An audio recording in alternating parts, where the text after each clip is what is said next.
killed by the Sentinelese tribe. People with their bows and arrows to North Sentinel Island. Is no more, and he was killed with an arrow by the first glimpse of the Sentinelese. Contact with the tribe is illegal, even after the 2004.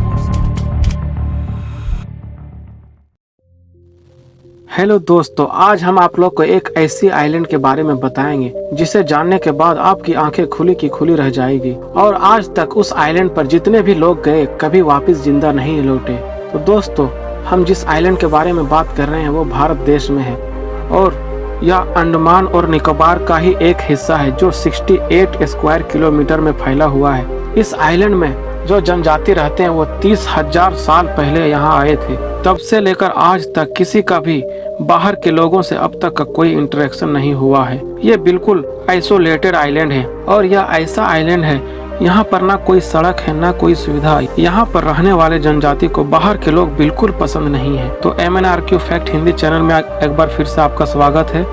तो दोस्तों, इस island का आलम यह है कि अगर कोई वहां जाता है तो जिंदा लौट कर नहीं आता, और अगर ये जनजाति किसी से मिलते हैं तो हिंसा के साथ ही मिलते हैं। इस आइलैंड के ऊपर हवाई जहाज भी अगर गुजरता है तो उसका स्वागत वहां के लोग पत्थर और तीरों से करते हैं।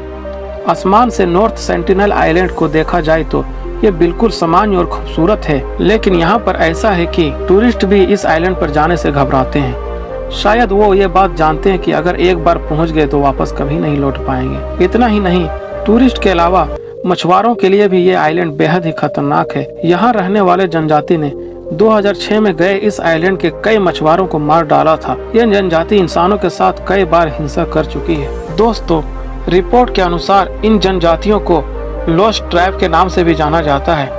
इन लोगों की जिंदगी में भारत सरकार भी किसी तरह से हस्तक्षेप नहीं करती। माना कि ये आइलैंड कहने को तो भारत का एक हिस्सा है, लेकिन यहाँ रह रहे जनजाति अपनी जिंदगी आज भी अपने ही हिसाब से जीते हैं। इस आइलैंड में कई बार लोग घुसने की कोशिश की, लेकिन हर बार उसके नतीजे खतरनाक ही निकले। हम बात कर रहे हैं साल 2018 में एक ईसाई लड़का जिसका नाम जॉन एलन चाउ था।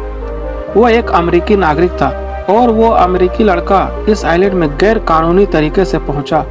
उसे उम्मीद थी कि वो ईश्वर का वचन वहां पहुंचाएगा, लेकिन वो भी अंत में मारा गया।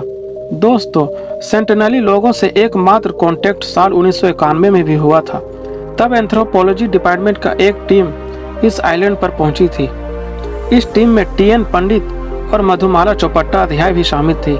मधुमाला के रूप में पहली बार सेंटिनली लोगों का सामना एक महिला के रूप में हो रहा था और इसका असर भी दिखा।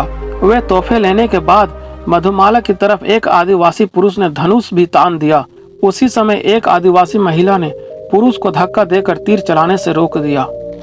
इसी तरह इस सेंटिनली लोगों पर कई लोगों ने संपर्क में आने की कोशिश की, लेकिन वो हर बार हिंसा से पेश आने लगे। फिर भारत सरकार ने 1996 में इस आइलैंड पर पूरी तरह से प्रतिबंध लगा दिया, लेकिन साल 2006 में कई मछुआरे यहाँ पर गए थे। 3 दिन बाद उसकी लाश बीच पर दिखी।